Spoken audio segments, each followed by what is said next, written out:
Welcome to Habitly Courses, a production of Manage to Win. Each course is divided into multiple lessons for easy viewing. All are now completely free, so you can watch them on your own or work through them as a team. Please subscribe to this channel, leave a comment, and share your favorite lessons with others. Try to find something that helps you be your best.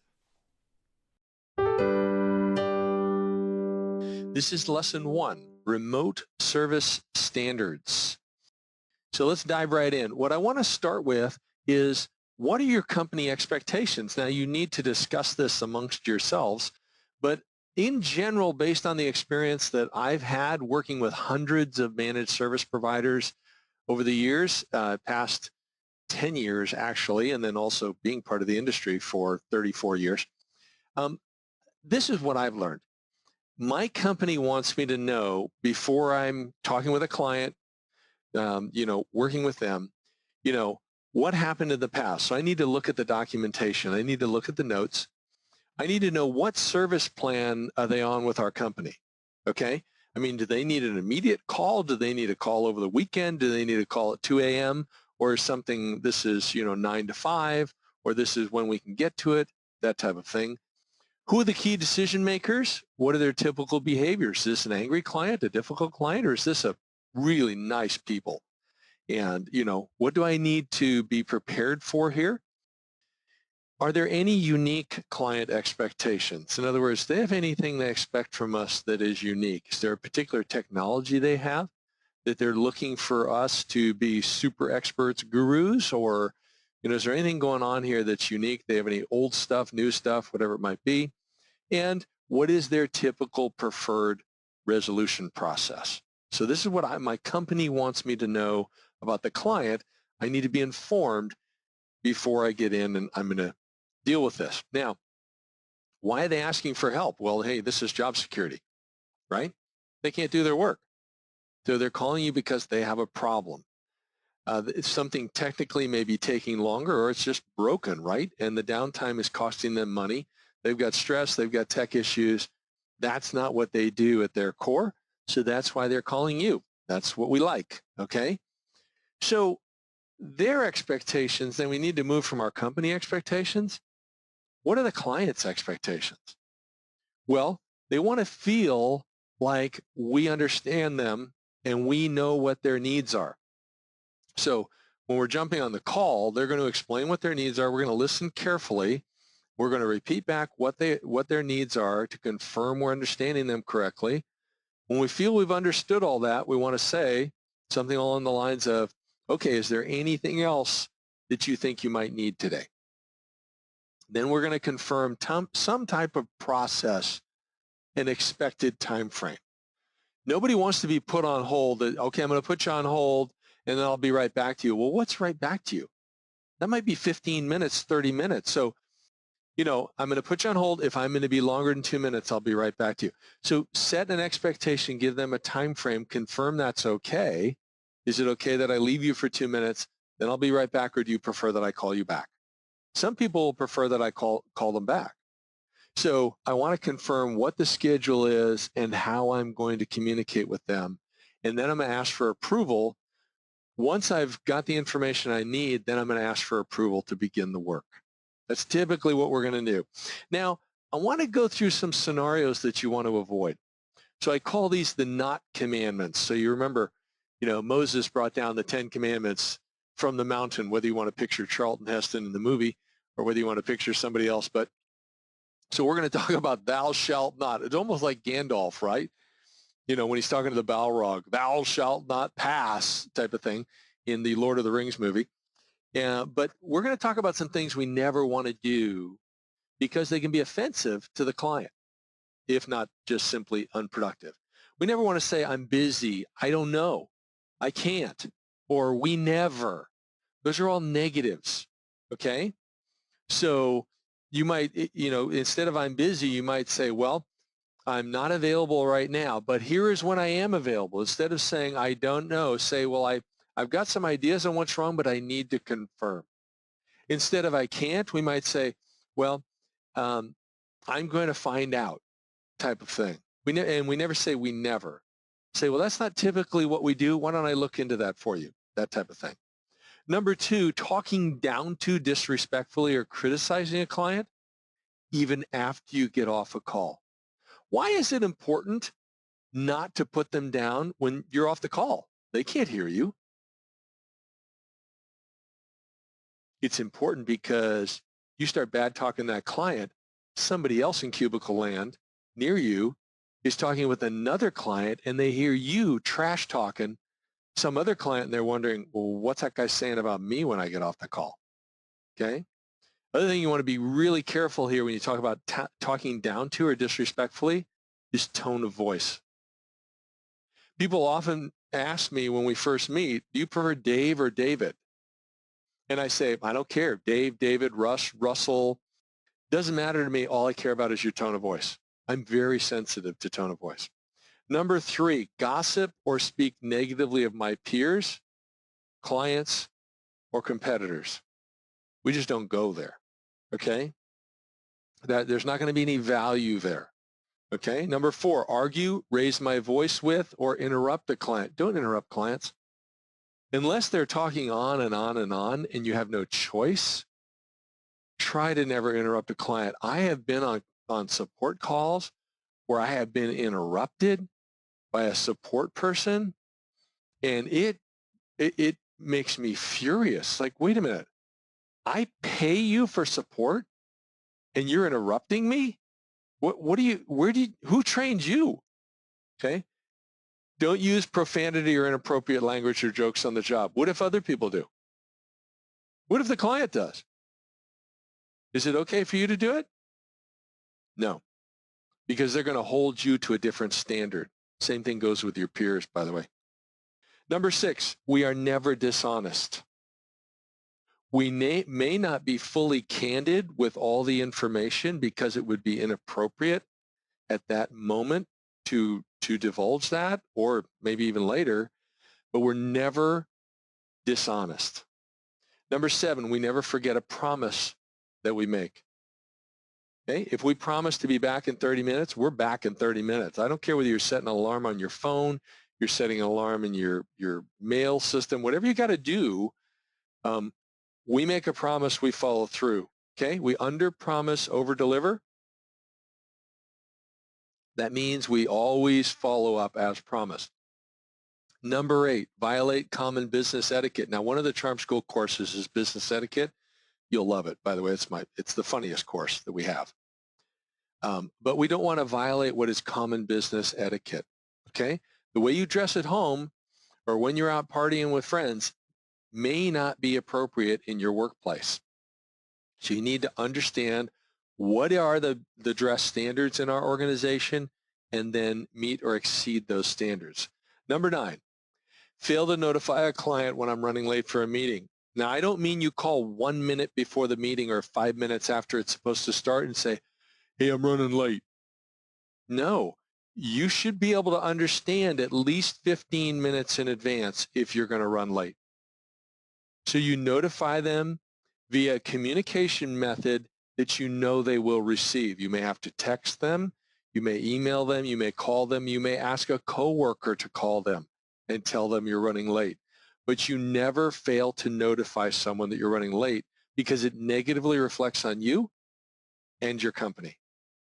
And number 10 in this political season, because I'm recording this in August 2016, you never involve yourself in any client's office politics, talking about political season here. Of course, any season can be a political season, but client office politics, so when you're working with them remotely, they may bring up some office politics. You don't get involved. No comments except, oh, I understand, type of thing.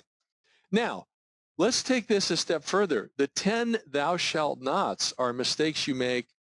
You know, you might get in a little trouble if you make those mistakes. Probably will not get fired. These issues, you're going to get fired. We're talking about standards for remote support.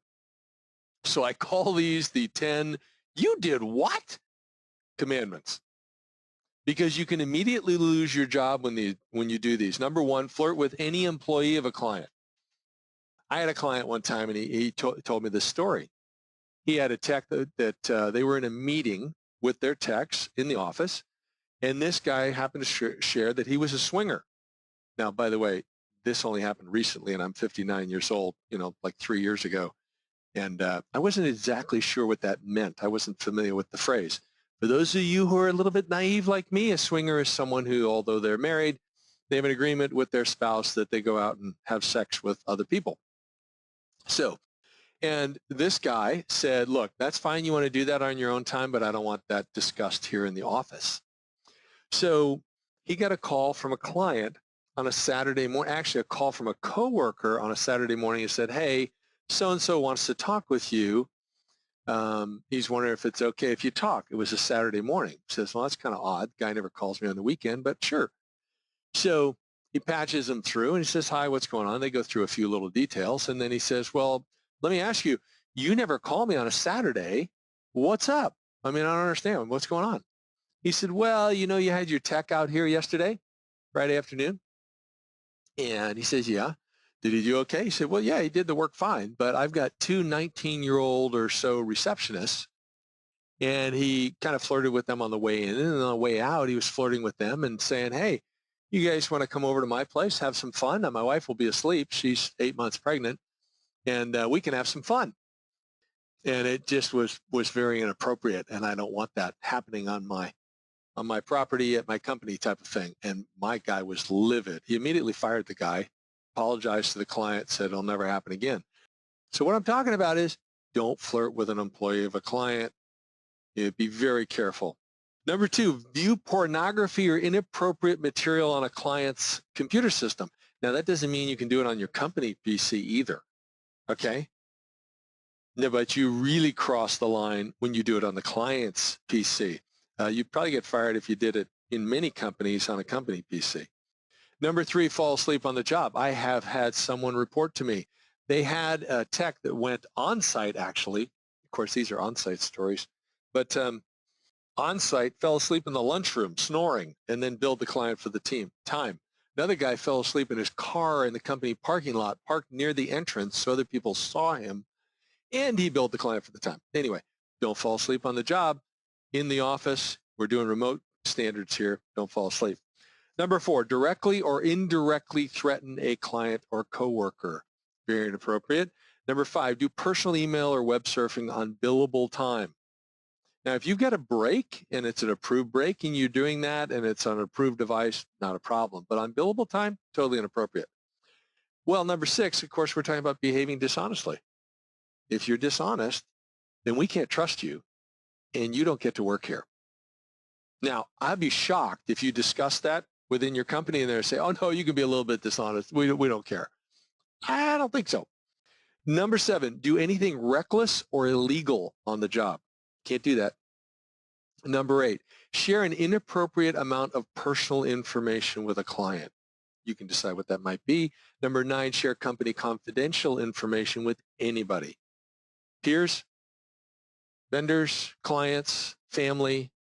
If it's company confidential information, that word confidential means you don't talk about it. And number 10, be at work under the influence of alcohol or some other drug. You do that, then you're out. Okay? Doesn't work out. Some companies may send you into a program. You may have a chance to come back. A lot of companies just say, hey, can't deal with this. Very important. The 10, you did what? Commandments? Don't forget them. Let me give you 3 rules here in closing that have to do with our standards. Number 1, office basics. Okay, I mean, we have to be able to work effectively. So we've got our equipment that we use is well maintained and operating properly. If you're responsible for cleaning up your cubicle or work area, then do it regularly. Don't let, a quarter inch of dust accumulate on your monitor. Okay, no distractions in the work area. All right, I once had a person in a work environment who had a TV playing in their work environment. And the people let that happen. There's no way. You cannot work effectively with the TV going in the background. Okay? Fully trained on all of the tools being used. If you're not trained on the tools you're using, then get trained. Okay? And you need to be aware of and follow company processes all the time. These are the basics in the office. That's rule number 1. I've got 2 more for you. Number 2, you want to know information before you start work. So, I may pick up the phone and I get information, but when I get off that phone and I start the actual work, I want to know who's being affected, what part of their business is being affected. Think like a business person, okay? Because they can't do this, are other people experiencing the same problem? What is happening because they can't use their browser, okay, or whatever it might be? When the response is needed, well, I need you to fix this, within the next 3 hours. I need you to fix this right away. I can't do anything. What's the issue, okay? Where in the organization is the response needed, okay? So is it just this person, or are there multiple hotspots, whatever? Why is the issue so important? I mean, I ask dumb questions. We need to get payroll out in an hour, and the printer's not working. We need help. Well, why is that important to you? No, come on. That's not what I'm saying, gang. You guys understand that, right? Okay. Just make certain you understand why it's important. And rule number 3, there are certain non-negotiables when we're talking about standards. We complete work on schedule. If anything happens where we cannot, we notify people in advance, not at the last minute, or not at all. Okay? Number 2, we test work to confirm problems are solved. We don't follow a process and then say, okay, it's fixed, but we didn't test it ourselves to prove that it works. Maybe we have to get them on the phone or an online meeting to go through it together, but we never say that something is fixed unless we have tested it and confirmed it. Ideally, we have no rework, okay? Rework is lost money, lost time, frustration, bad reputation. It doesn't work, okay? So we don't want rework. That's why we test. You complete the work on schedule, you test it, doesn't work, you fix it. That's not rework, okay? In my mind, okay, you made a mistake, you go back and fix it, or something else came that's new. That's okay. Sometimes that happens. But ideally, our processes are solid enough where rework is the minimum. We're going to document the work properly in our PSA. What does that mean? It means you document your work as you go. We're going to talk more about that in a moment. And keep in mind, every word and action, every word you speak, every action you take, has got to be consistent with your company values, which is how you do things. And some of you may have what I teach, always and never standards. This is what we always do. This is what we never do. So those are the non-negotiables. So what I'd like to do, closing out, I encouraged you in the intro to have situations, scenarios that you can discuss with each one of these lessons. Talk about those. Here's 5 questions you could ask, okay? Because what we want to do is this needs to be living and breathing what you learn. Once you're comfortable with this material, take the exam. Pass the exam, okay? Depending on your license, you can either have one person take it or each person can take it individually, which of course is best. But demonstrate that you learned something and you want to go out and apply it. But do have this conversation now, applying it to real life situations that have happened in your organization. And when you're done with that, go on to lesson 2.